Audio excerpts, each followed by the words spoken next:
Hello guys, welcome back to my channel Accountitude. In today's video, I'll be discussing about two statements in relation to the fundamentals. First statement is in the P&L appropriation account, if the appropriations are more than the profits means the claim of the partners who might demand interest on capital, salary, commission, then the profits will be shared in the ratio of the appropriations. This is the given statement.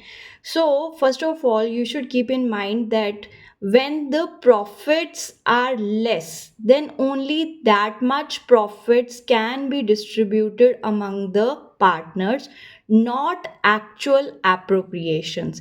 So, what we do is in that very case, the given profit is divided in the ratio of the appropriations. So, yes, this statement is true.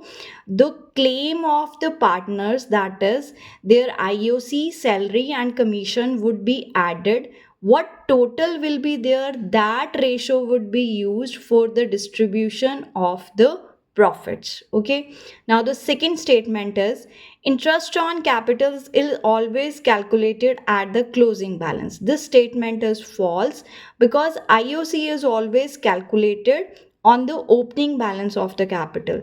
But keep in mind that whatever funds have been invested in the business at the beginning of the year, that is the actually sacrifice made by the partner throughout the year.